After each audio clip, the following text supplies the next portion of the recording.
Estamos con César Gamboa, director gerente de la ONG Derecho, Ambiente y Recursos Naturales DAR. Bienvenido, César. Muchas gracias por la invitación. ¿Cómo estás, Bien, César? muy bien. A ver, César, gracias por estar en el programa otra vez. Lo que queríamos hablar en esta ocasión es el tema, sabemos que en el 2010 el Perú y Brasil firmaron un acuerdo, el tema de la hidroeléctrica, ¿correcto?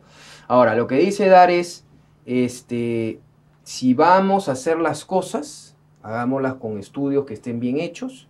Y por otro lado, he estado leyendo también que en esa hidroeléctrica el 80% de energía se la llevaría a Brasil y el 20% a Perú.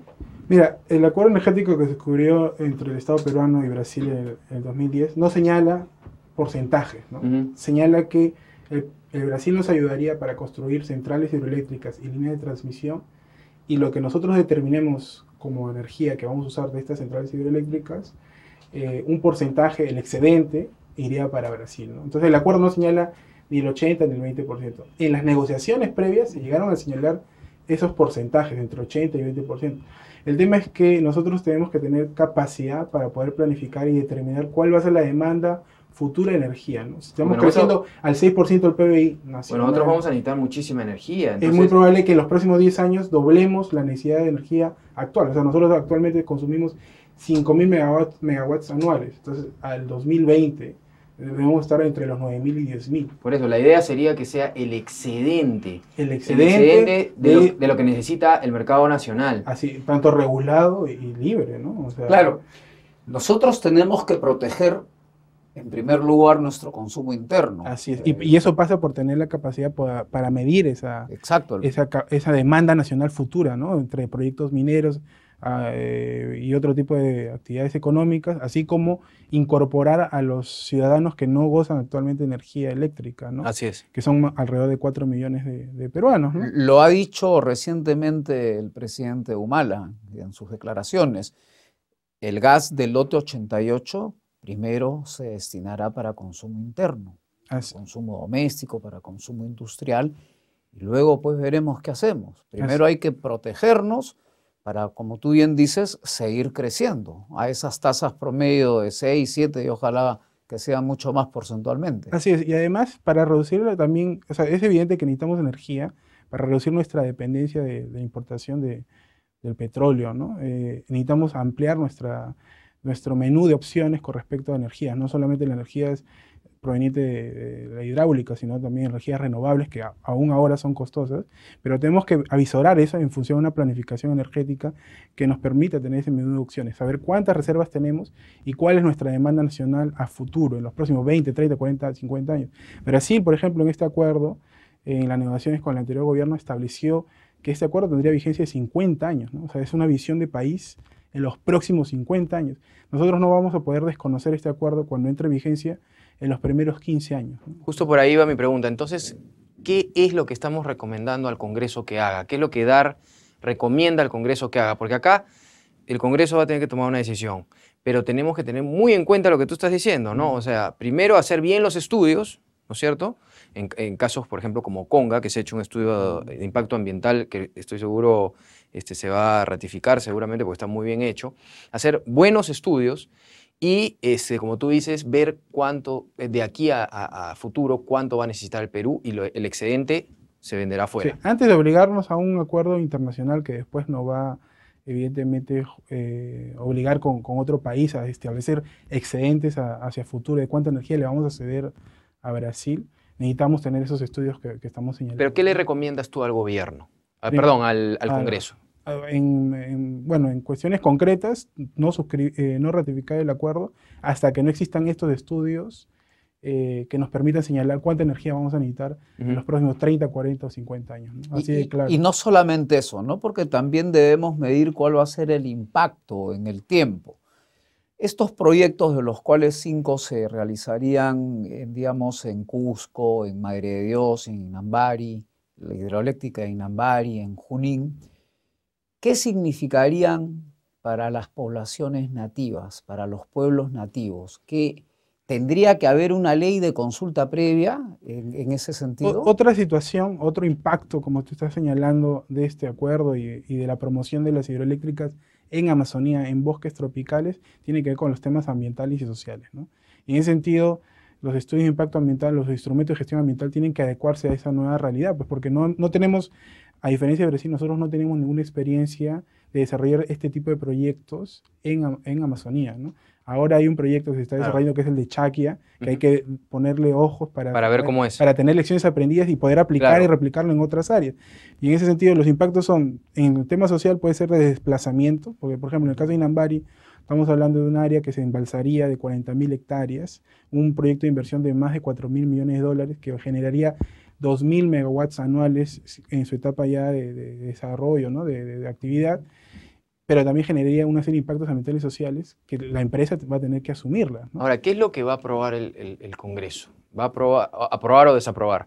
El acuerdo. El acuerdo. ¿Pero el acuerdo lleva ese 80-20? No, el acuerdo no, en estricto sensu no lo lleva. No lo lleva. No lo lleva. Simplemente dice que el Perú va a recibir el apoyo del Brasil para construir centrales hidroeléctricas sin líneas de transmisión y el Perú tiene que definir primero cuánto es el porcentaje que va a utilizar de esta energía y evidentemente va a... Pero ¿por qué no aprobarlo y luego ver? Porque asumes una obligación internacional. Ya, pero no está puesto que... No está puesto, pero que sí te va a reducir el marco de opciones. Pues. O sea, primero tienes que tú tener como país un marco amplio de opciones, donde el menú no solamente es hidráulica, sino o sea, que esté más claro el negocio. Exacto. Y además, otro elemento más. Esto también le da un derecho de preferencia al Brasil para la construcción de hidroeléctricas en el Perú. O sea, ya va a sembrar un precedente. Y la energía eléctrica va a tener evidentemente esa primacía hacia el Brasil. Y si nosotros quisiéramos venderle a Chile, evidentemente tendremos que entrar en consultas con César, el Estado brasileño, ¿no? César, dinos, ¿en qué situación se encuentra este acuerdo en el Congreso? Ya tenemos claro que ambos congresos, tanto el de Brasil como el de Perú, tienen que ratificar este acuerdo. Sin embargo, en nuestro Congreso, está en la Comisión del Medio Ambiente, en la Comisión de Energía y Minas, ¿en qué situación está? Ahorita está en comisión, ¿no? En Comisión de Relaciones Exteriores y en Energía, ¿no? Y de hecho estaría en discusión, ¿no? Es un dictamen, es un predictamen, está en discusión en estas comisiones, y lo interesante y lo importante es que no es solamente el único acuerdo que tenemos con Brasil, ¿no? Y acá hay que decir que no estamos en contra de Brasil, sino que estamos a favor de Perú en función de que nosotros tenemos que discutir ampliamente qué es lo mejor, qué es lo que más nos conviene como país para aprovechar la energía que tenemos como potencial sin impactar al medio ambiente, sin impactar Ahora, sería interesante que el ministro del Medio Ambiente nos visite aquí en el programa Rumbo Minero para dar sus declaraciones y poder conversar con él sobre este tema, sobre varios temas, y cuál es su opinión al respecto, ¿no? Sí, no, el ministerio bueno, en la anterior gestión ya planteó una hoja de ruta, ¿no? Antes de aprobar el acuerdo energético, mencionar el Ministerio del Ambiente, es necesario realizar una evaluación ambiental estratégica, ¿no? Es poder entender a nivel de cuenca o a nivel regional, o sea, o al espacio amazónico, desarrollar cuáles serían los impactos ambientales y sociales de la construcción de hidroeléctricas en Amazonía. Ese es el estudio técnico del previo, impacto. ¿no? Previo. Pero, digamos, en tu entender, ¿tú crees de que las comunidades que están bajo el área de influencia de estas centrales, de estas megacentrales hidroeléctricas, deben de ser consultadas? ¿Tú crees que la nueva ley de consulta previa y su reglamento debe de informárseles, Claro, de hecho, para muchos de estos proyectos hidroeléctricos, la ley de consulta, la 29785, y si se aprueba el reglamento, va a tener que aplicar para algunas de ellas, ¿no? Por lo menos queda claro para el caso de Paquizapango con comunidades ayánicas donde se desarrollaría esta central hidroeléctrica, se tendría que hacer una consulta, ¿no? Para el caso de Tambo 40, Tambo 60 igualmente, para el caso de Mainique igualmente. Estas ya han tenido concesiones temporales que han revertido justamente por el conflicto social ambiental que han generado y por algunos impases o irregularidades también normativas. Ahora, ¿es posible, tú hablas de 4 millones de habitantes sin luz? Sí. Es posible que, obviamente, lo que ustedes están buscando es que digamos que esto se apruebe, pero se apruebe de la manera adecuada. Aprobándose de la manera adecuada en el Congreso, ¿es posible que esos 4 millones de habitantes, gracias a esta hora de hidroeléctrica, puedan tener luz? Bueno, habría que analizarlo con mayor profundidad, ¿no? De hecho, hay un programa de electrificación rural que tiene el Ministerio de Energía y Minas, que evidentemente... Pero esto supongo que ayuda bastante, evidentemente que esto de repente no cubre toda la demanda, cubre toda la pero... demanda y técnicamente no necesariamente una de estas hidroeléctricas va a financiar o va a apoyar o va a permitir que pobladores locales accedan a luz porque técnicamente no necesariamente es viable, ¿no? Porque sería una tontería, pues, ¿no? Tener 4 millones de habitantes sin luz y exportar Y electricidad a otro país, a otro país. efectivamente. Claro, o que tengamos niños que mueren de frío en Puno, por ejemplo, y que se construye una hidroeléctrica. Bueno, hay que llegar a un término justo en el es. cual la relación costo-beneficio sea favorable a nuestro país, pero de otro lado tenemos que Brasil va a hacer una inversión. ¿Cierto? Bueno, una las empresas brasileras... millonaria inversión que supera los 10.000 millones de dólares en todas las centrales hidroeléctricas. Sí. Entonces es cuestión de entendernos, de ponernos de acuerdo. De analizar con mayor profundidad antes de suscribir el acuerdo. Claro, cuando ratificamos. Cuando lo ratifiquemos, la capacidad de opción va a ser menor, es lo que estamos diciendo. A lo que va un poco, José, es que hay que ver esa delgada línea que nosotros hemos sido enemigos férreos de las ONGs anti-progreso en el Perú, ¿no? Claro. Me parece muy bien que DAR diga, ok, sí estamos de acuerdo con el desarrollo empresarial, sí estamos de acuerdo con que se haga una hidroeléctrica, se haga una minera, pero claro, hagamos las cosas bien. Acostumbrémonos los peruanos a hacer las cosas bien, ¿no?